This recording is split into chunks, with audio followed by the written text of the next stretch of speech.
اسلام کو پھلتا پھولتا دیکھیں، یہ ان سے برداشت نہیں ہوتا۔ مگر یاد رکھیں کہ اللہ کا یہ چراغ نہیں بجھے گا، اسے بجھانے والے بجھ جائیں گے۔ اللہ کے چراغ کو پھونک سے بجھانا چاہتے ہیں، اللہ انکار کرتا ہے نہیں، یہ چراغ مکمل ہو کر کے رہے گا۔ میں نے کہا کہ تم میں کوئی مائی کا لال ہے تو کھڑا ہو کے بتائے۔ کسی گورنمنٹ کا ایک پیسہ ہمارے پاس نہیں ہے۔ مسلمانوں کی زمین کو ہڑپ کرنا چاہتے ہو، حرام کھانا چاہتے ہو، اس لیے ان اوقاف کو ہڑپ کرنا چاہتے ہو۔ ہندوستان کا وہ طبقہ جو ان مساجد کے اوقاف کو ہڑپ کرنا چاہتا ہے، کہتا ہے اگر کسی وقف زمین یا مسجد یا کسی بھی چیز کے کاغذات وقف کے نہیں آئیں اس کو وقف نہیں مانا جائے گا۔ کون 500 سال پرانے کاغذات لا کر کے پیش کر دے گا؟ نعرہ تکبیر! مدارس اسلامیہ! ہندوستان! ہندوستان! زندہ باد! آئین کا محافظ کون ہے؟ ارشد مدنی! ارشد مدنی! بسم اللہ نعرہ تکبیر! پاگل کہیں گے، اور کوئی کام ہی نہیں تمہارا۔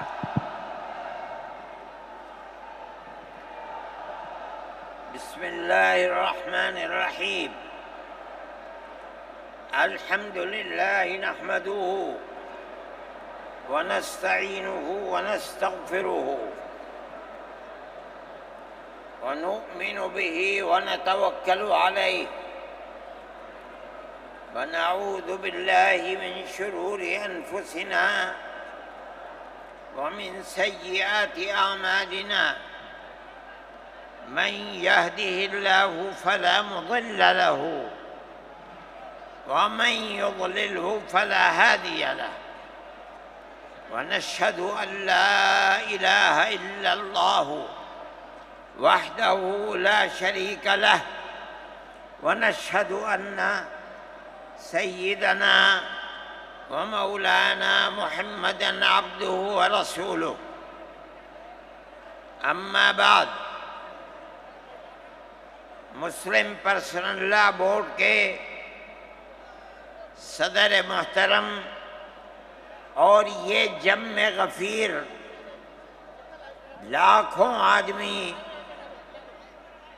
جو آئے ہیں جمعیت علماء کی دعوت پر، میں جمعیت علماء کے ان ورکرز اور آئے ہوئے مہمانوں کا دل کی گہرائیوں سے شکریہ ادا کرتا ہوں۔ جن لوگوں نے جمعیت علماء ہند کی دعوت پر اپنے احباب کو جمع کیا اور اپنے خرچ سے جمعیت علماء کا ایک پیسہ کیا پھوٹی کوڑی بھی نہیں لگی، آپ ہی لوگ کروڑوں روپیہ خرچ کر کے اپنی بسوں کا خود ہی انتظام کر کے یہاں تشریف لائے دعوت پر اور آ کر بیٹھے۔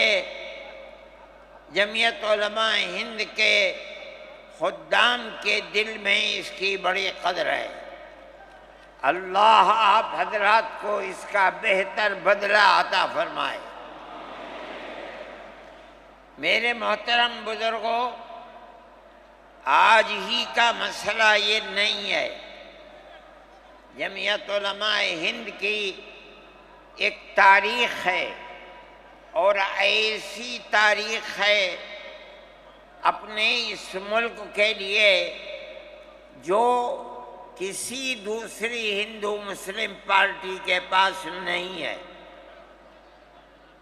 علماء نے اس ملک کی آزادی کے لیے اگر آپ ان کی تاریخ کو پڑھیں گے تو آپ کو اندازہ ہوگا کہ ان کی اس ملک کی آزادی کے لیے قربانیاں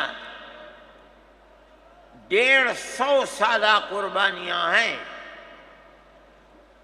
کوئی اس ملک کے اندر ہندو مسلم ایسی پارٹی نہیں ہے جس کی تاریخ ایسی قربانیوں کی تاریخ ہو۔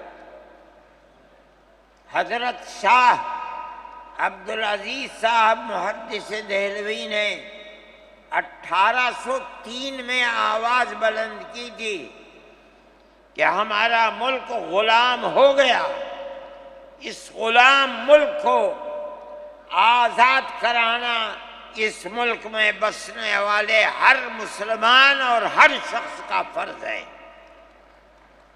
کوئی مائی کا لال نہیں تھا جو انگریز کی طاقت کے سامنے آزادی ملک کا نعرہ بلند کر سکتا۔ ایک مسلمان عالم دین نے اسی دلی کے اندر اس نعرے کو بلند کیا، اس کی جائیداد قرق کر لی گئی، اس کے مدرسے کو دفن کر دیا گیا، اس کو دلی بدر کر دیا گیا، لیکن یہ مسلمان ایسے نہیں تھے جو کسی ملک کے پیسے یا اس کی سطوت اور اس کی طاقت کے سامنے سر جھکا دیتے۔ جو انہوں نے اپنا موقف اختیار کیا تھا پتھر کی چٹان کی طرح، اسی طرح اس موقف کے اوپر کھڑے رہے۔ سب سے پہلا جہاد سن 1932 کے اندر ہوا، ہندوستانی لوگ تو جانتے بھی نہیں، اور اس کے اندر لوگ مر گئے، ختم ہو گئے۔ شاہ عبدالعزیز صاحب کے رشتے کے، ان کے قریب، ان کی اولاد میں شاہ اسماعیل شہید اور رائے بریلی کے شاہ احمد شہید دونوں کے دونوں ختم ہو گئے، شہید ہو گئے بالا کوٹ کے میدان میں، لیکن پیچھے نہیں ہٹے۔ وہ لوگ جو بچ کر آئے تھے سن 1857 میں پھر جہاد کر دیا، اور اس کے اندر صرف اسی دلی کے اندر 33,000 مسلمان شہید کیے گئے، اور لال قلعے سے لے کر جامع مسجد تک درختوں کے اوپر ان کی لاشوں کو لٹکا دیا گیا۔ یہ مسلمان کی تاریخ ہے، علماء کی تاریخ ہے۔ بتائیں کون ہے جس کی زندگی کے اندر یہ تاریخ مل سکتی ہے؟ میں کہتا ہوں، لاکھوں آدمی کے سامنے کہتا ہوں، کوئی مائی کا لال ہے جس نے اس ملک کی اس طرح خدمت کی ہو جس طرح مسلمان علماء نے خدمت کی ہے؟ میرے بھائی، جمعیت علماء انہی مجاہدین کی بنائی ہوئی جماعت ہے۔ ہم تو ان کے جوتے سیدھے کرنے والے ہیں۔ ہمارا کیا کام ہے؟ ایک ہی کام ہے کہ انہوں نے جو جمعیت کی بنیاد کے اندر ہندو مسلم اتحاد اور ملک کے ہر بسنے والے کو ایک پیغام دیا تھا پیار و محبت کا، ہم اسی پیغام کو لیے بیٹھے ہوئے ہیں۔ ہمارا کام صرف اتنا ہے۔ دنیا توڑنا چاہتی ہے، حکومتیں برباد کرنا چاہتی ہیں، فرقہ پرست ذہنیت آگ لگانا چاہتی ہے، یہ نعرہ دینا چاہتی ہے کہ ہندو الگ، سکھ الگ، مسلمان الگ۔ ہم کہتے ہیں نہیں، ہندو مسلم سکھ عیسائی بھائی بھائی۔ یہ ہمارا پیغام نہیں ہے، ان بزرگوں کا پیغام ہے جنہوں نے پھانسیوں کے تختوں کو چوما، اپنے اس ملک کے لیے چوما ہے، اس کی آزادی کے لیے چوما ہے۔ اس ملک کے اندر یگانگت اتحاد جس کو آج آگ لگایا جا رہا ہے، ہمارے بزرگوں نے اسی اتحاد کے لیے اپنی قیمتی جانوں کو قربان کیا ہے۔ اور ان کا مقصد یہ تھا کہ ملک آزاد ہو جائے، حکومت ایسی بننی چاہیے جو حکومت سیکولر حکومت ہو، کسی کا حق نہ جائے۔ کانگریس اس لیے نہیں بنی تھی، یہ 1803 کی آواز ہے کہ ملک غلام ہو گیا، جہاد کرنا فرض ہے۔ کانگریس کا تو وجود بھی نہیں تھا، کانگریس تو 28 دسمبر 1985 کو بنی ہے اور اس کا پہلا اجلاس بمبئی کے اندر ہوا ہے۔ آپ لوگ سمجھیں اس کو، کانگریس ملک کو آزاد کرانے کے لیے نہیں بنی تھی، کانگریس کی تجویز موجود ہے۔ وہ کہتے ہیں کہ ہندو مسلم ملک کے بسنے والوں کی اس جنگ و جدال سے دو جہاد، سن 32 کا 1857 کا، اس جہاد کے نتیجے میں جو برطانیہ کی حکومت اور ہندوستان کی حکومت میں دوری پیدا ہو گئی ہے، کانگریس کا مقصد تھا کہ اس دوری کو ختم کر دیا جائے، ملک کو اپنے گردن سے زنجیر غلامی کی نکال کر توڑ دیا جائے، کانگریس کا مقصد نہیں تھا۔ میں آپ سے کہتا ہوں یہ بات ہے اور کانگریس کی تجویز میں موجود ہے، کوئی اس کی تردید نہیں کر سکتا۔ کسی نے حضرت گنگوہی رحمت اللہ علیہ سے پوچھا کہ ایک جماعت بنی ہے جو ہندوؤں نے بنائی ہے انگریز کے ساتھ مل کر، کیا مسلمان اس جماعت میں شریک ہو سکتا ہے؟ حضرت نے فتویٰ دیا اور یہ کہا کہ جس طرح اپنے کاروبار میں ہندو مسلمان شریک ہو سکتا ہے، اسی طرح اس پارٹی کے اندر بھی ہندو مسلمان شریک ہو سکتا ہے، بشرطے کہ دین کو کوئی نقصان نہ پہنچے۔ اس فتوے کا نام ہے نصرت الابرار، جو پرانی یونین مکتبیں ہیں، لائبریریاں ہیں، یہ آج بھی وہاں موجود ہے۔ یہ صرف فتویٰ نہیں ہے، یہ اس لیے ہے کہ یہ اشارہ ہے کہ مسلمانوں کو کانگریس کے ساتھ شریک ہونا چاہیے اور کانگریس کے اس نظریے کو بدلنا چاہیے، کانگریس کے اندر مستقل غلامی کی زنجیر کو توڑنے کے لیے اور انگریز کے ساتھ جہاد کرنے کے لیے تیار کرنا چاہیے۔ مسلمان جوق در جوق اس کے اندر شریک ہوئے، کانگریس کے اس نظریے کو بدل دیا اور کانگریس کو ملک کی آزادی کے لیے کھڑا کر دیا۔ یہ مسلمان کا، علماء کا، جمعیت علماء کا کردار ہے۔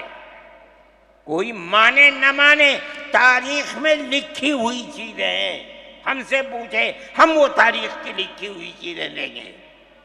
ہماری تاریخ کو مٹا دیا گیا، وہ طبقہ جو آج ملک کے اندر اسلام اور مسلمانوں کو دفن کرنا چاہتا ہے، وہ ہماری تاریخ کو دفن کرنے کے اندر کامیاب ہو گیا۔ مگر ہم کہتے ہیں یہ ہماری تاریخ ہے۔ میرے بھائی، ملک اسی طرح چلتا رہا، جیسے جیسے آزادی قریب آتی رہی، جمعیت علماء ہند وہ تنہا ایک جماعت تھی جو برابر موتی لال نہرو، جواہر لال نہرو، گاندھی جی سے یہ بات کہتی رہی کہ ہمیں ضمانت دو، ہم 143 سال ہیں ہماری زندگی، جہاد کی زندگی، ہمیں یہ ضمانت دو کہ ملک آزاد ہوگا تو اس کا کردار سیکولر کردار ہوگا، دستور سیکولر دستور ہوگا، جس کے اندر ہندو، مسلمان، سکھ، پارسی، عیسائی ہر ایک کو اپنے مذہب کے ساتھ جینے کا حق ہوگا اور حکومت کا کوئی مذہب نہیں ہوگا۔ ہمارے پاس تجویزیں موجود ہیں، برابر ہمیں مفتی کفایت اللہ صاحب جو جمعیت علماء کے اس وقت صدر تھے، نام لے کر ان کے پاس موتی لال نہرو، گاندھی جی، یہ لوگ اپنی ورکنگ کمیٹیوں کی تجاویز بھیجتے ہیں، مفتی صاحب کرم فرما، مفتی صاحب یہ ہے کہ ہمارا ملک جب آزاد ہوگا ہم گارنٹی دیتے ہیں کہ ملک سیکولر ملک ہوگا۔ اس کا کیا مطلب ہے؟ ہمارا کردار، ہمارا مذہب، ہمارا وقت، ہر چیز آزاد رہے گا۔ مسلمان جس طرح چاہے گا اپنی زندگی گزارے گا، اپنے مذہب کو سینے سے لگا کر زندگی گزارے گا۔ میں یہ بات صرف ہوائی نہیں کہہ رہا ہوں، آپ غور سے اس تحریر کا ایک ایک لفظ سنیں۔ ہری پور ضلع سورت کا اجلاس عام جو 19، 20، 21 فروری 1938 میں، 47 میں ملک آزاد ہوا، یہ اجلاس 1938 میں، اس سے بھی 9 سال پہلے، یعنی آج کے مقابلے میں 80 سال پہلے یہ اجلاس ہوا تھا۔ اس کے اندر تجویز دیکھیے آپ، ورکنگ کمیٹی نے 1937 میں اپنی کلکتے کی میٹنگ میں اقلیتوں کے حقوق پر جو تجویز پاس کی تھی اسے یہ کانگریس منظور کرتی ہے، اس وقت کی بات ہے، اور نئے سرے سے اعلان کرتی ہے کہ ہندوستان کی اقلیتوں کے تمدنی، مذہبی اور لسانی حقوق کی حفاظت کرنا کانگریس کا پہلا فرض اور بنیادی پالیسی ہے، تاکہ حکومت کی کسی بھی ایسی اسکیم میں جس میں کانگریس شریک ہو، اقلیتوں کو ترقی اور نشو و نما کا زیادہ سے زیادہ موقع مل سکے۔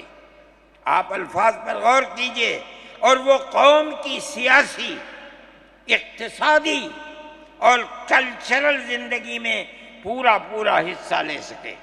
اس کے بعد اس بنیاد پر مسلمانوں کو مطمئن رہنا چاہیے کہ آزاد ہندوستان کی حکومت میں ان کا مذہب، مذہبی فرائض، اذان، نماز، جمعہ، عید، روزہ، حج، زکوٰۃ، مذہبی تبلیغ، مساجد، مقابر، قربانی، مذہبی جلوس، مذہبی جلسے وغیرہ جملہ مذہبی رسوم اور مذہبی ادارے محفوظ ہوں گے، اور اسی طرح ان کی تہذیب و تمدن، ان کے تعلیمی ادارے، خانقاہیں، امام باڑے، عیدگاہیں، تکیے،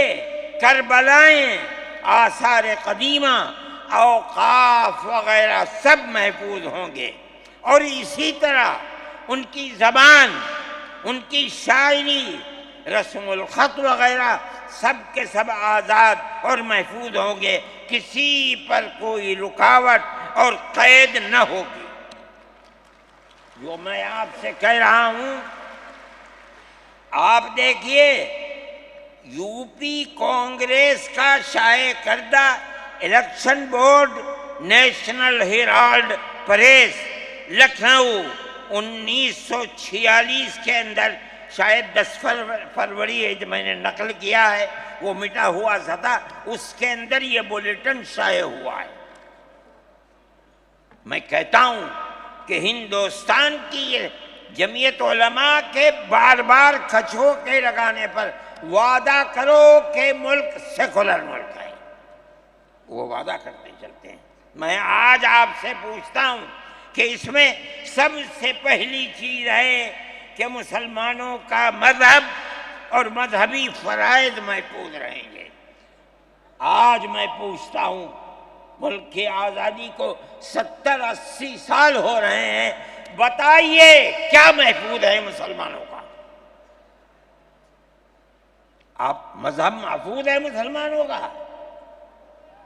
کیا آپ نے مسلمان مذہب کا مسئلہ قرآن و حدیث سے ثابت ہے؟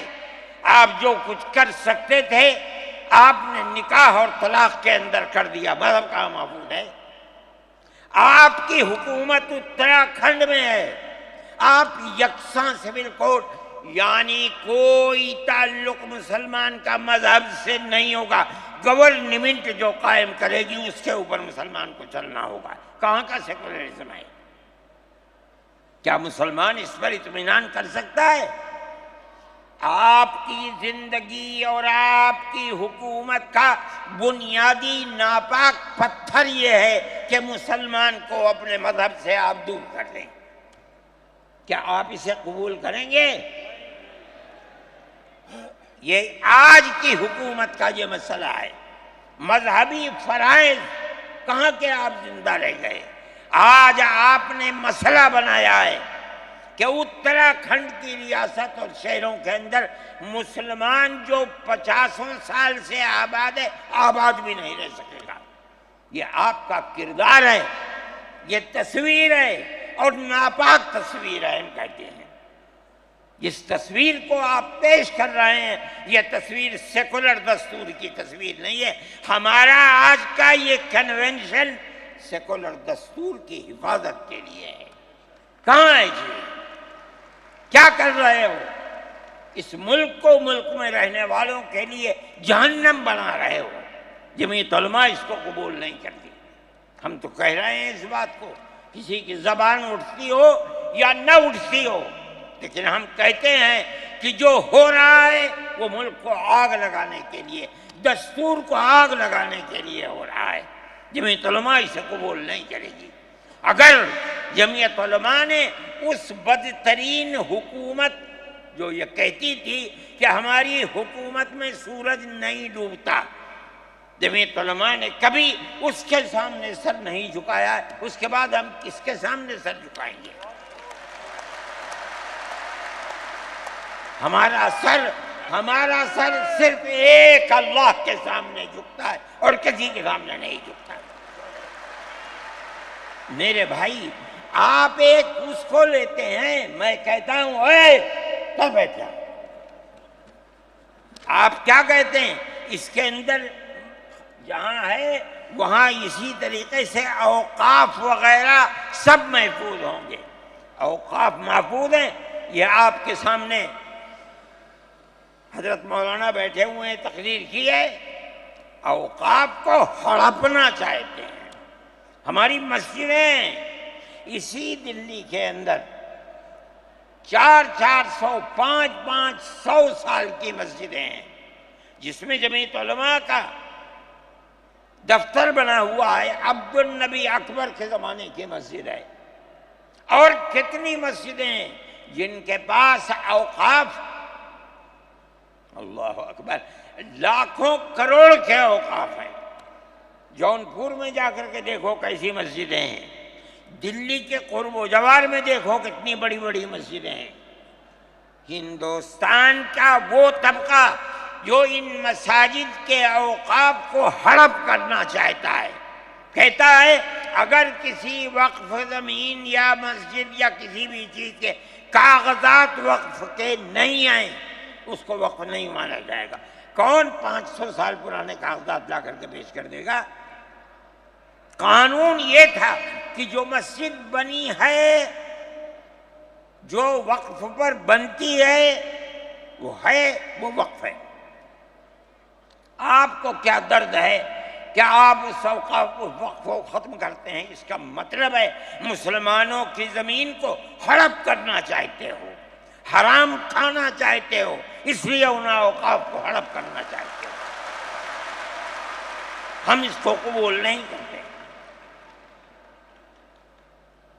اوقاف ہمارے آباء و اجداد کے کیے ہوئے ہیں، اوقاف اللہ کی ملکیت میں دیے ہوئے ہیں، مسجدیں بنی ہوئی ہیں، آپ ان کی حفاظت کیجئے، اس لیے کہ ہم اس ملک کے رہنے والے ہیں، ہم باہر سے آئے ہوئے نہیں ہیں۔ اگر ہندو گوجر ہے، مسلمان بھی گوجر ہے۔ اگر ہندو جاٹ ہے مسلمان بھی جاٹ ہے، اگر ہندو راجپوت ہے مسلمان بھی راجپوت ہے۔ جاؤ دیکھو کشمیر کے اندر اگر ہندو برہمن ہے مسلمان بھی برہمن ہے۔ ہم اسی ملک کے رہنے والے ہیں۔ کسی کو اچھا لگا یہ مذہب وہ اس مذہب میں چلا گیا، کسی کو یہ مذہب اچھا لگا وہ اس مذہب میں چلا گیا۔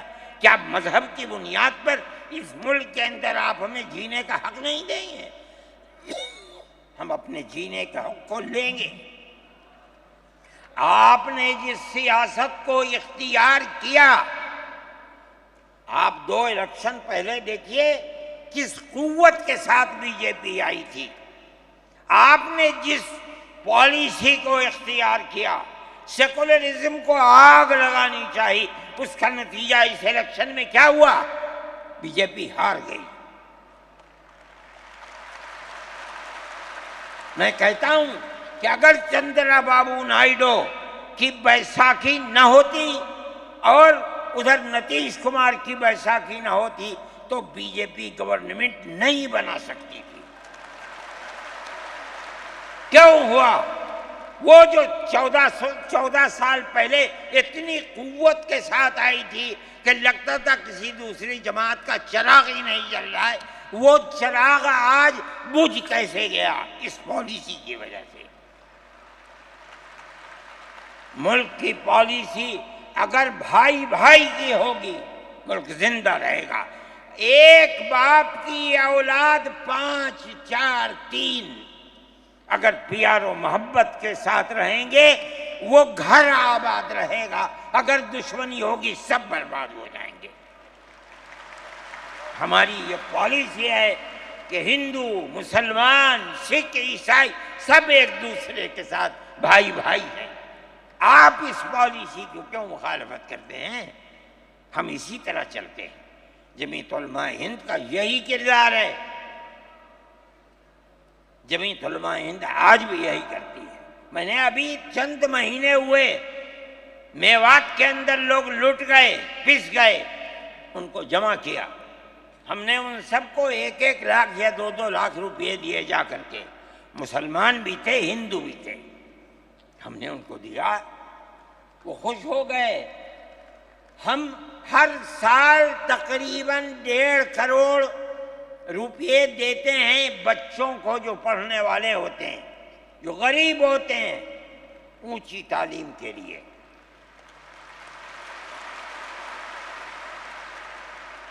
اس کے اندر مسلمان بچے بھی ہوتے ہیں، ہندو بچے بھی ہوتے ہیں۔ جمعیت علماء ہر ایک کی مدد کرتی ہے، پڑھیں، ملک کے لیے کام کریں۔ میں جا رہا تھا ایک مرتبہ بنگلور سے سوار ہوا، مجھے جانا تھا سوئٹزرلینڈ، ایک میٹنگ تھی وہاں سعودی عرب کی، سوئٹزرلینڈ کے اندر۔ میں جب گیا جہاز کے اندر صبح ہوئی تو میں نے چائے وائے پی، میرے پاس جو پائلٹ تھا چلانے والا وہ آیا، میرا شکریہ ادا کرنے لگا، آپ نے بڑی محبت کے ساتھ۔ میں نے سوچا کیا بات ہے، کیا آپ کیوں؟ کہنے لگے کہ مجھے اس جگہ تک پہنچنے میں جمعیت علماء اگر مدد نہ کرتی میں نے کچھ کر سکتا۔ مجھے حیرت ہو گئی کہ کیا بات ہے یہ۔ ہم ہر ایک کی مدد کرتے ہیں۔ کیرلا کے اندر سیلاب آیا، لوگ لٹ گئے، مر گئے، ہم نے مکانات کی مرمت کی، ہم نے مکانات کو اثر نو بنوایا بھی، میں نے چابیاں بھی دی، اور تمام میڈیا نے اس کو دکھلایا۔ ہندو بھی تھے، مسلمان بھی تھے، ہندو عورتیں بھی تھیں جن کے ہاتھ میں نے چابی دی ہے۔ جمعیت علماء کا یہ کردار ہے۔ ہمارے بزرگوں نے متحدہ قومیت کتابیں شائع کی ہیں، اس کا مطلب ہے کہ ہندوستان کی قوم مذہب کی بنیاد پر نہیں بٹے گی، جو ہندوستان میں رہتا ہے ان سب کی ایک ہی قوم ہے، مذہب کی بنیاد پر قومیں تقسیم نہیں ہوگی۔ یہ ہمارا کردار ہے، ہم اس کردار پر زندہ ہیں اور اسی پر چلتے ہیں۔ صحیح ہے، یہ ملک کے اندر جو پالیسی چل رہی ہے کہ ان کو مار دو، ان کو گرا دو، ان کو، آسام کے اندر یہ پالیسی، آج سے نہیں، سن 12 سے چل رہی ہے۔ جمعیت علماء تنہا جماعت ہے ملک کے اندر جو آسامیوں کے مسائل کو جانتی ہے۔ یہاں سے رہنے والے، ان کی زبان اور ہے، ان کا کلچر اور ہے، بہت دور ہے، دنیا کے آخر میں رہتے ہیں، کون جانتا ہے ان کے مسائل کو؟ تنہا جمعیت علماء ہے جو ان کے مسائل سے دلچسپی لیتی ہے، گھستی ہے، کروڑوں روپیہ خرچ کرتی ہے۔ یہ ایک مسئلہ تھا، اس سے پہلے ایک اور مسئلہ تھا۔ کہا گیا کہ پنچایت اگر کسی کو آسام میں یہ سرٹیفکیٹ دیتی ہے کہ یہ ہندوستانی ہے تو وہ سرٹیفکیٹ نامقبول ہوگا۔ 47 لاکھ آدمی اس سے متاثر تھے۔ جو فرقہ پرست پارٹی تھی وہ کہتی تھی کہ پنچایت کے سرٹیفکیٹ کو قبول نہ کیا جائے۔ اگر یہ فیصلہ ہو جاتا تو 47 عورتیں، 47 لاکھ اپنے بچوں کے ساتھ ملک کے اندر بھیک مانگنے والوں کی زندگی بسر کرتے۔ ہم نے سپریم کورٹ کے اندر اس کو چیلنج کیا۔ سپریم کورٹ کہا جاتا ہے، لیکن در حقیقت یہ ملک میں بسنے والے ان غریب اور لاچار لوگوں کی پناہ گاہ جن کے سامنے ملک میں کوئی راستہ نہیں بچتا تو وہ کورٹ میں پہنچتے ہیں کہ ہماری مدد کرو۔ ہم پہنچ گئے، اپنے لیے نہیں، ان غریبوں کے لیے پہنچے جو 47 لاکھ تھے۔ آپ نہیں جانتے اس کے اندر 24 لاکھ ہندو عورتیں تھیں۔ آپ سمجھے؟ اور جمعیت علماء گئی۔ میں بہت پریشان تھا کہ الہ العالمین کوئی مدد کرنے والا علاوہ تیرے کوئی مدد کرنے والا نہیں ہے۔ میں اللہ کا فضل کرتا ہوں کہ جو کورٹ اور وہیں کا وکیل چیف جسٹس تھا آسامی کا تھا، مجھے خطرہ تھا کہیں یہ آسامیوں کے ساتھ نہ چلا جائے، گورنمنٹ کے ساتھ نہ چلا جائے۔ اللہ کی قدرت ہے کہ فیصلہ یہ آیا کہ وہ سرٹیفکیٹ جو پنچایت نے دیا قبول کیا جائے گا۔ میں نے کہا کہ مجھے اپنی زندگی میں کبھی اتنی خوشی نہیں ملی جتنا آج اس فیصلے سے خوشی ہوئی ہے۔ کیوں؟ صرف مسلمان کے لیے نہیں، یہ ہمارا کردار ہے جو ہمیں اپنے بزرگوں سے ملا ہے، جو جمعیت علماء کی اساس ہے، جو ان کا کردار تھا، ہم نے اس کی سراہنا کی۔ اس کے بعد دوسرا مسئلہ آ گیا۔ دیکھیں، سمجھیے مسئلے کو، سارے ہندوستان کے اندر قانون یہ ہے کہ جو سب سے پہلی مردم شماری سن 47 میں ملک آزاد ہوا، سن 51 کے اندر پہلی مردم شماری ہے، جس کا نام اس مردم شماری میں ہے وہ ہندوستان ہے۔ جس کا نام اس مردم شماری میں نہیں ہے، اگر دوسری مردم شماری میں وہ کہیں سے آ کر بسا اور اپنا نام لایا، وہ ہندوستانی نہیں۔ اچھا، پاکستان ایک مغربی پاکستان تھا، ایک مشرقی پاکستان تھا۔ اندرا جی نے اپنے زمانے کے اندر تمام جھگڑوں کو ختم کرنے کے لیے مغربی پاکستان کو الگ، مشرقی پاکستان کو الگ کیا۔ جنگ ہوئی، مشرقی پاکستان ٹوٹ گیا اور بنگلہ دیش بن گیا۔ اس وقت بہت بڑی بمباری ہوئی دونوں ملکوں کے اندر، ادھر کے لوگ ادھر، ادھر کے لوگ ادھر، سب لوگ بیٹھے، راجیو بیٹھے، بی جے پی بیٹھی، جو وہاں کی پارٹیاں تھیں صوبائی وہ بیٹھی، اور سب نے بیٹھ کر طے کیا کہ آسام کے اندر ہندوستانی ہونے کا ہونے کی دلیل سن 71 کی مردم شماری ہوگی.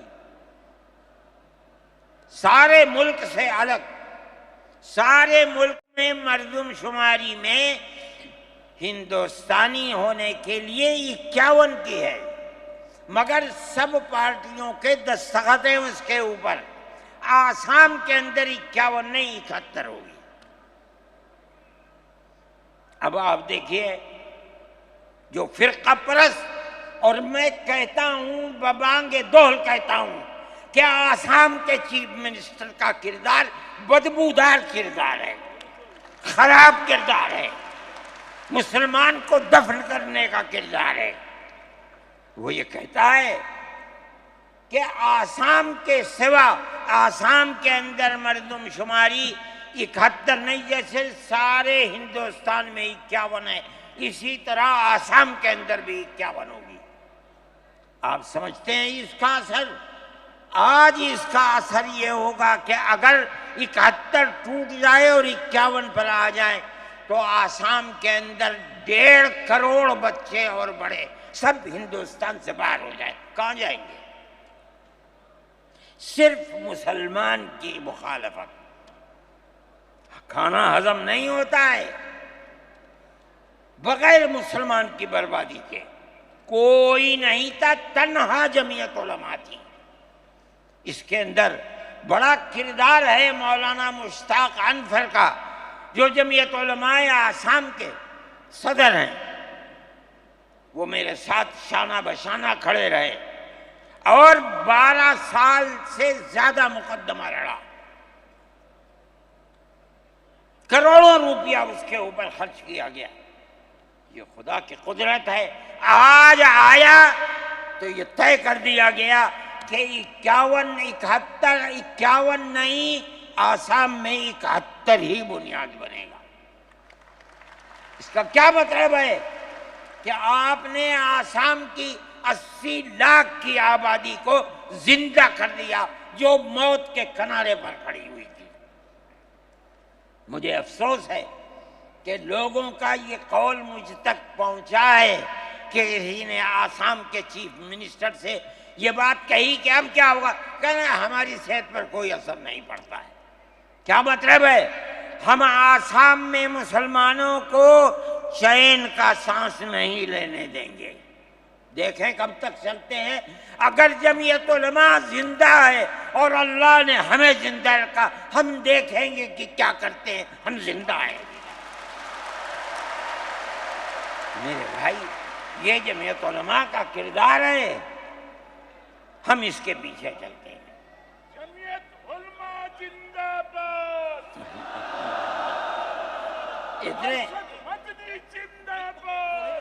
اتنے موٹے آدمی کی آواز نکلتی نہیں ہے. میرے بھائی، ہمارا یہی کردار ہے.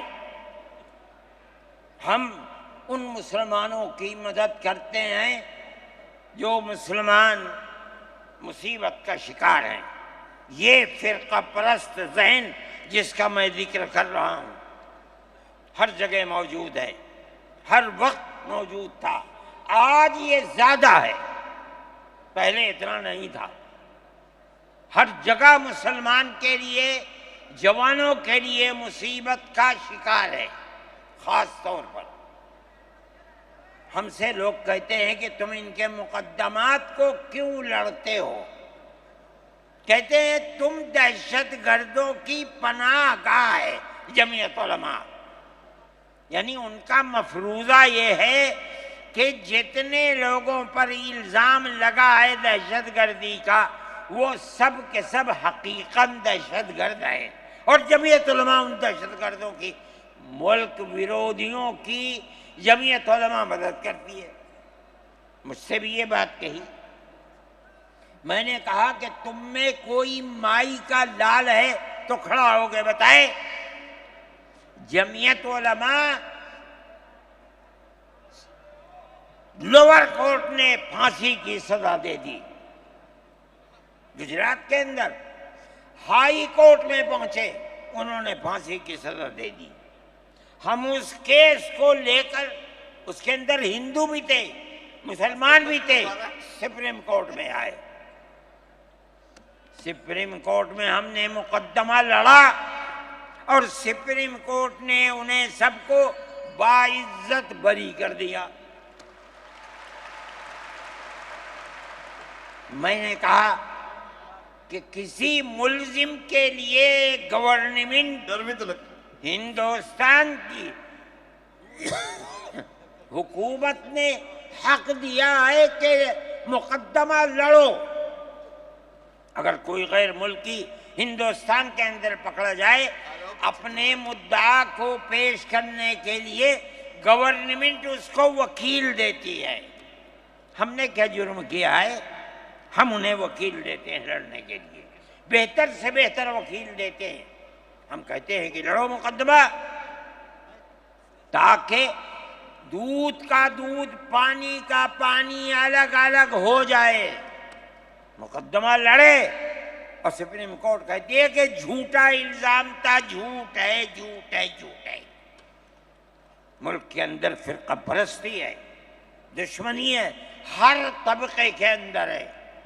کوئی بھی طبقہ، پولیس کا ہو، انتظامیہ کا ہو، کسی کے اوپر جو چاہے الزام لگا دے. جمعیت علماء آج بھی جو کیس لڑ رہی ہے، 1050 کیس ہیں جو lower court, high court, supreme court کے اندر لڑ رہی ہے. 1050 کیس ہیں اور اس کے اندر 850 ملزم ہیں. ہم لڑتے ہیں مقدمہ. ہم یہ سمجھتے ہیں کہ آپ جس کو ہائی کورٹ، سپریم کورٹ تک یہ ثابت کر دیں کہ یہ ملزم ہیں، انہوں نے دیش کے ساتھ ویرودھ کیا ہے، ثابت ہو جائے، ہمارا کوئی تعلق اس سے نہیں ہے. جب تک ثابت نہ ہو، پولیس کے کہنے سے یا کسی راستے پر چلنے والے کے یہ کہنے سے کہ یہ دیش ویرودھی ہیں، ہم اسے دیش ویرودھی تھوڑے ہی مان لیں گے. ہم جاتے ہیں ہائی کورٹ، سپریم کورٹ میں جاتے ہیں اور ہم دودھ کا دودھ پانی کا پانی کرنا چاہتے ہیں. ہمیں آزادی مل جاتی ہے. بتائیے جمعیت آپ علماء لوگ ہند، جمعیت علماء ہند، نعرہ تکبیر، نعرہ تکبیر. جمعیت علماء ہند، حضرت مولانا سید ارشد مدنی صاحب. اچھا ہو کون گیا. آیا؟ کون آیا؟ جمعیت علماء شیر ہند، آیا، شیر جمعیت آیا. علماء ہند اسی طرح سے کام کر رہی ہے. ابھی آپ کے یہاں ہلدوانی کے اندر ہوا، مسجد کو توڑ دیا، شہید کر دیا، گولی چلا کر 6 آدمیوں کو قتل کر دیا. اس کے ساتھ ساتھ 101 آدمیوں کو گرفتار کر لیا اور ایسی دفعات ان کے اوپر لگا دی کہ 1.5 سال سے پہلے ان کی ضمانت نہیں ہو سکتی تھی. جمعیت علماء نے ہمارے پاس آئے 70 آدمی. کچھ لوگوں نے اپنے کیس لڑے خوب، کسی کو یقین نہیں تھا کہ اس کے اندر کامیابی ہوگی. اللہ کی مدد سے ہم نے اپنے وکیل کو بلایا بمبئی سے، اور اس کے بعد جو بہتر سے بہتر سپریم کورٹ کا وکیل تھا اس کو بلایا اور ہم نے کہا کہ کیس لڑیے. 5 پیشیاں ہوئیں اور وہ وہیں جاتا تھا ہائی کورٹ. نینی تال میں شاید ہائی کورٹ ہے، وہاں جاتا تھا، وہ اپنا محنتانہ پورا لیتا تھا. 2 پیشیاں ہوئیں آن لائن اور 3 پیشیوں میں وہ گیا وہاں وکیل. اور وہ ایک مہیلا تھی وکیل، مگر بہت بہترین وکیل تھی. انہوں نے اپنے کیس کو رکھا اور ہندوستان میں نہیں جانتا ہوں، جمعیت علماء اتنے کیسوں کو اتنے سال سے لڑ رہی ہے، بیک وقت 50 آدمیوں کی ضمانت ہو جائے، جن میں 6 عورتیں بھی تھیں. یہ پہلی مرتبہ ہوا.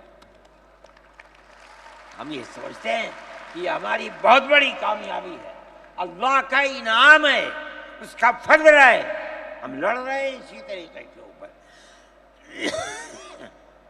مدارس اسلامیہ، میرے بھائی مدارس اسلامیہ اس ملک کی مذہبی اعتبار سے جان ہے۔ جمعیت علماء ہمیشہ سے یہ بات کہتی تھی کہ مدارس ام المدارس دارالعلوم دیوبند ہے۔ حضرت نانوتوی رحمۃ اللہ علیہ نے جو دستور بنایا وہ دستور یہ تھا کہ کسی گورنمنٹ سے کوئی مدد نہیں لی جائے گی۔ المؤمن ينظر بنور اللہ، یہ ان کے دل کے اندر ایک بات آئی۔ میں کہتا ہوں کہ اگر یہ بات نہ ہوتی اور حکومتوں سے پیسے لے لے کر مدارس چلتے، آج ان مدارس کی جان نکل چکی ہوتی۔ آزاد ہیں مدارس، کسی گورنمنٹ کا ایک پیسہ ہمارے پاس نہیں ہے۔ مسلمان رکشہ چلانے والا، مزدوری کرنے والا، دولت مند، کاروبار کرنے والا، ہر مدرسہ ایک ہاتھ سے دیتا ہے، دوسرے ہاتھ کو پتہ نہیں چلتا۔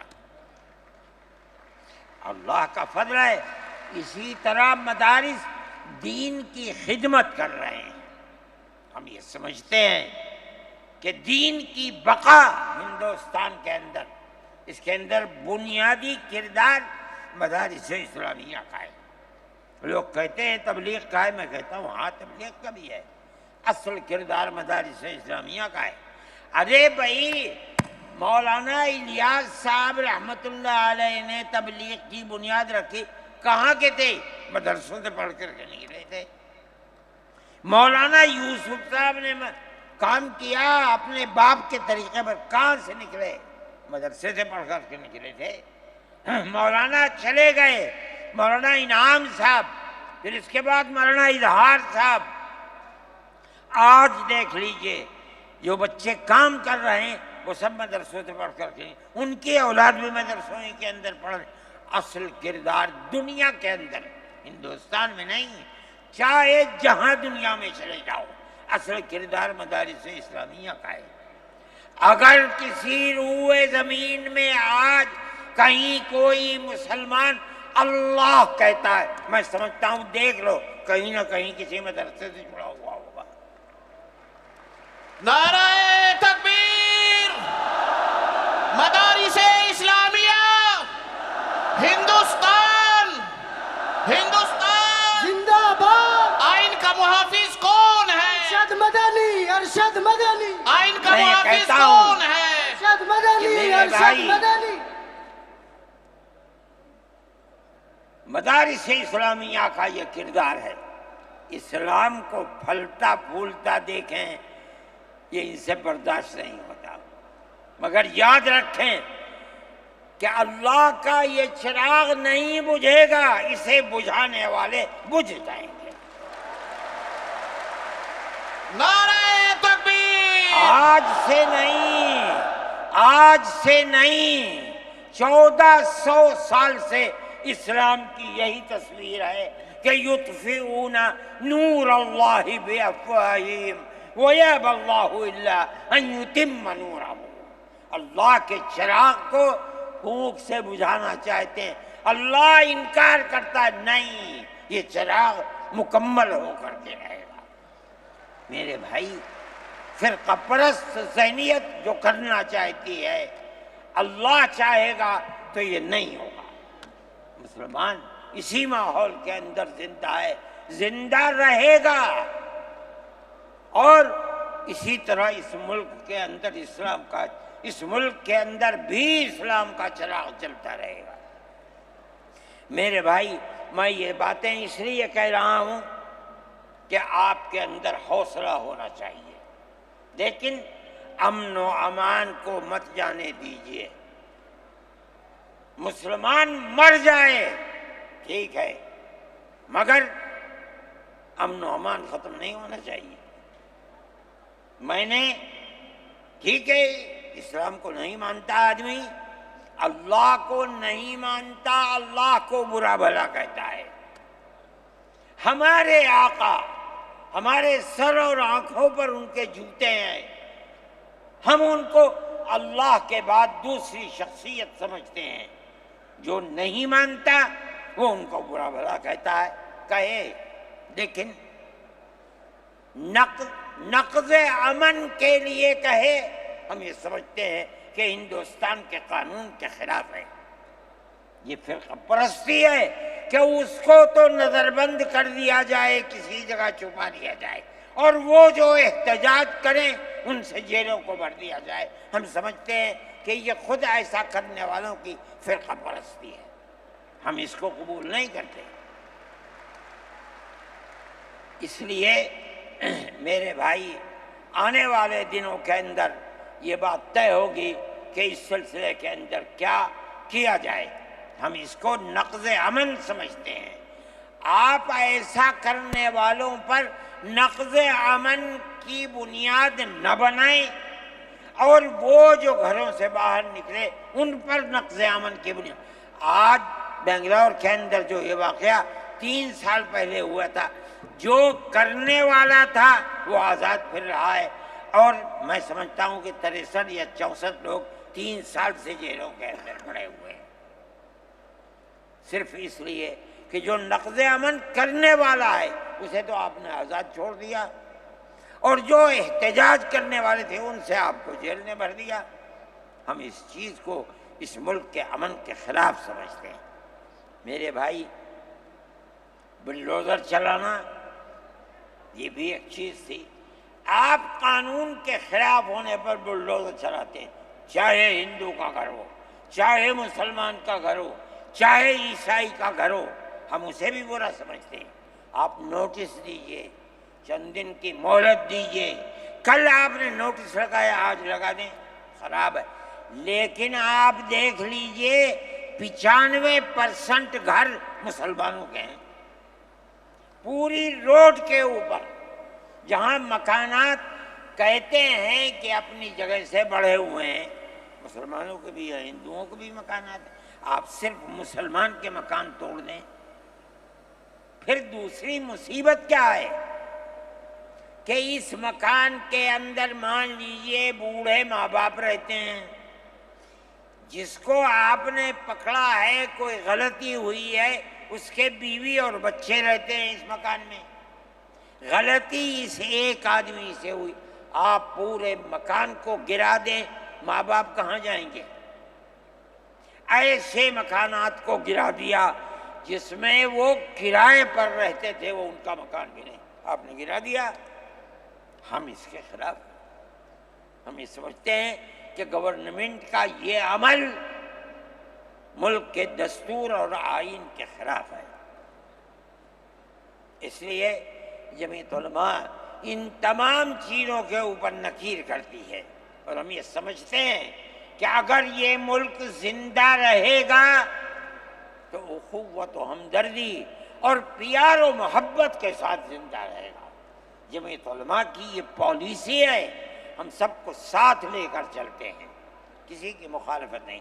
یہ پنڈت جی بیٹھے تھے، شاید چلے گئے، تھک کے آئے، استنجے کو گئے کہ اتنا بڑا ٹیکا لگا ہوا ہے، کہنے لگا میں تو آیا ہوں جلسے میں شریک ہوں گا۔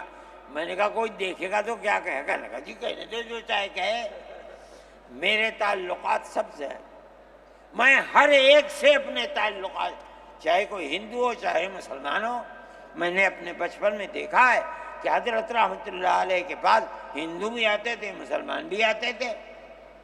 میں نے یہ بھی دیکھا ہے کہ ایک گاؤں کے اندر جھبیرن میں حضرت کار سے جا رہے تھے، میں بیٹھ گیا، وہاں جا کے میں نے دیکھا کہ ایک ہندو جو اس گاؤں کا پڑھا لکھا آدمی تھا، ہو سکتا ہے حضرت کے ساتھ کہیں جیل میں ہو، اس کے یہاں اس زمانے کے اندر جب پانی نکالنے کے لیے انجن کا رواج نہیں تھا، اس نے لگایا اور حضرت کو بلایا تھا کہ حضرت اس کے اندر بسم اللہ کر کے شروع کر دیں۔ حضرت کا بڑھاپا تھا، وہ اسے چلانے، تو وہ بھی لگا اور بھی لوگ لگے اور حضرت بھی لگے اور اسے چلایا اور پانی نکلنے لگا۔ یہ تعلقات تھے۔ ہم آج بھی اسی کے اوپر قائم ہے۔ بغیر پیار و محبت کے ملک نہیں چلے گا، آپ کو یہ چلانا پڑے گا۔ آپ اسلام اور مسلمان کی مخالفت کریں اور اسے برباد کریں، یہ چیز نہیں چلے گی۔ میں اس سلسلے کے اندر جو گٹھ بندھن کی پالیسی ہے میں اس کو اچھا سمجھتا ہوں۔ ایک طرف تو یہ کردار ہے گورنمنٹ کا جو آپ کے سامنے پیش کیا جا رہا ہے، دوسری چیز الیکشن کے زمانے کے اندر جو انڈیا گٹھ بندھن نے اپنا مینیفیسٹو شائع کیا، میرے پاس یہ چیز پہنچی کہ راہل گاندھی جی نے یہ کہا ہے کہ ہماری حکومت اگر بنے گی تو ہم ہر اقلیت کو اپنے مذہب کے اوپر چلنے کی آزادی دیں گے۔ میں نے ان کی اس بات کو قدر کی نظر سے دیکھا اور میں نے یہ اعلان کیا کہ اس اعلان کے بعد مسلمان کو اس گٹھ بندھن کی جس میں رہ کر اس کو آزادی ملتی ہے اپنے مذہب کی، اس کو ووٹ دینا اپنے ملک اپنے دین کی حفاظت کے مرادف ہے۔ اور مجھے بڑی خوشی ہے کہ سارے ہندوستان کے مسلمانوں نے ایک جٹ ہو کر کے گٹھ بندھن کو ووٹ دیا اور گٹھ بندھن اس طرح سے آگے نکلا اور بی جے پی ہار گئی۔ میرے بھائی، یہ جمعیت علماء کی پالیسی ہے اور جمعیت علماء اس پالیسی کے اوپر زندہ ہے۔ مسئلہ فلسطین کا ہے، بڑی عجیب بات ہے۔ فلسطین آزاد ملک ہے، حقیقت یہ ہے۔ آپ یہ دیکھیے، جب دولت عثمانیہ کو دنیا کی بڑی طاقتوں نے مل کر ختم کیا اور خلافت اسلامیہ ترک میں ختم ہو گئی، امریکہ، روس، برطانیہ، انہوں نے مل کر ایک یہودی حکومت قائم کی، اسرائیل کہتے ہیں۔ اس کی ایک حدود اربع تھی، اس کے اندر فلسطین یعنی بیت المقدس نہیں تھا۔ جب بڑا اسرائیل ہو گیا، امریکہ اس کا سرپرست بن گیا۔ اب اسرائیل نے آگے بڑھ کر فلسطین کے اندر اپنے پیر جمائے اور بیت المقدس کو لینا چاہا۔ نتیجہ یہ ہوا کہ جنگ ہوئی اردن کے اندر اور بیت المقدس پر بھی قبضہ کیا اور اس کے ساتھ ساتھ فلسطینیوں کو غلام بنایا۔ ابھی دل نہیں تھما، تھوڑے دنوں کے بعد پھر آگے بڑھا اور گولان کی وہ پہاڑیاں جو شام کے اندر تھی ان کے اوپر قبضہ کر لیا۔ جس دن پہلا حملہ بولا فلسطینیوں نے، ہمارے ملک کے پرائم منسٹر نے یہ کہا کہ یہ دہشت گرد ہیں۔ مجھے بڑا افسوس ہوا کہ یہ تاریخی دنیا کی نہیں جانتے۔ ایسا لگتا ہے جیسے ہی انہوں نے دنیا کو دیکھا ہی نہیں۔ میں نے اعلان دیا، میں نے یہ کہا کہ جو یہ کہتے ہیں کہ یہ دہشت گرد ہیں، اگر یہ دہشت گرد ہیں اور غلامی کی زنجیروں کو توڑنا یہ دہشت گردی ہے، گاندھی جی بھی دہشت گرد تھے، نہرو بھی دہشت گرد تھے، ہمارے اکابر بھی دہشت گرد تھے۔ یہ ایسی بات ہے جس کی کوئی تعویل نہیں ہو سکتی۔ اللہ کا فضل ہے، اس کے بعد سے آج تک کبھی یہ نہیں کہا گیا کہ دہشت گرد ہے۔ لیکن مجھے افسوس ہے، میں نہیں مانتا ہوں اس بات کو، لیکن ہندوستان کی یہ غلط پالیسی اگر ہے۔ میں گیا عرب تو میں نے لوگوں سے یہ سنا کہ ہندوستان کا بارود فلسطینیوں کے مارنے کے لیے اسرائیل میں ہو رہا ہے استعمال۔ کہنے والوں نے کہا کہ ہندوستان کے فوجی بھی اسرائیل کے ساتھ لڑ رہے ہیں۔ میں اس کی تصدیق نہیں کر سکا ہوں، اتنے میں بات نہیں، مگر میں یہ کہتا ہوں کہ کھل کر پالیسی ہونی چاہیے۔ آپ اگر فلسطینیوں کے قتل عام پر راضی ہے؟ امریکہ کی طرح کہیے کہ ہماری فوجیں اسرائیل کے ساتھ، آپ بھی کہیے کہ ہماری فوجیں لڑیں گی، اور اگر نہیں ہے اپنے دامن کو پاک کیجیے۔ میں یہ سمجھتا ہوں کہ اس طرح کا قتل عام کہ ساری دنیا ایک طرف کھڑی ہوئی ہے، لیکن یہودی طاقت کے سب کیونکہ سر پر امریکہ ہے، تجویز آتی ہیں اسرائیل کے، نہیں، اسرائیل کے خلاف نمبر 2 پر ہے، سب سے پہلی تجویز امریکہ کے خلاف آنی چاہیے، اس لیے کہ جو بم برس رہے ہیں وہ امریکہ کے ہیں، جو فوج لڑ رہی ہے وہ امریکہ کی ہے۔ اسرائیل کے پاس کتنا ہے؟ جو طاقت ہے وہ بڑی طاقتوں کی دین ہے، اسی بنیاد کے اوپر ساری دنیا کے اندر احتجاج ہو رہا ہے، مگر وہ احتجاج قابل توجہ نہیں ہے۔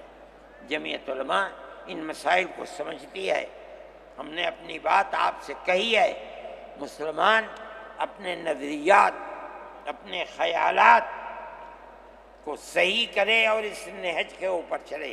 میں پھر کہتا ہوں، آپ ہندو مسلم اتحاد، آپ جس گاؤں میں ہیں وہاں اتحاد رکھیے، اپنے کھیت میں ہیں وہاں اتحاد رکھیے، بازار میں بیٹھے ہیں وہاں اتحاد رکھیے، جہاں دنیا کے اندر ہیں مذہب کی بنیاد پر نہیں، ہندو مسلم بھائی بھائی اسی اتحاد کی بنیاد کے اوپر چلیے۔ اگر آپ چلیں گے تو آپ اپنے ملک کے وفادار ہیں اور آپ صحیح راستے پر چلنے والے ہیں، اور اگر آپ وہ پالیسی خدا نخواستہ جو فرقہ پرست نظریے کی پالیسی ہے، اگر آپ اسے اپنائیں گے ملک تباہ ہو جائے گا، برباد ہو جائے گا۔ میں انہی نظریات کے ساتھ آپ حضرات سے اجازت لیتا ہوں اور اپنے ان احباب کا شکریہ ادا کرتا ہوں جنہوں نے توجہ دلا کر گھر گھر جا کر اپنے بھائیوں کو اس اجلاس میں آنے کے لیے آمادہ کیا ہے، جمعیت علماء کا پیغام پہنچایا ہے، اور ان لوگوں نے یہاں آ کر اس اجلاس کی رونق کو بڑھایا۔ میں شہر دلی کے ان لوگوں کو جنہوں نے 25,000 لوگوں کو جو سیدھے رام لیلا گراؤنڈ میں پہنچے تھے ان کے ناشتے کا بندوبست کیا، اور جمعیت علماء کے آواز پر آنے والوں کے لیے محبت کا معاملہ کیا، میں ان کو بھی دلی شکریہ ادا کرتا ہوں۔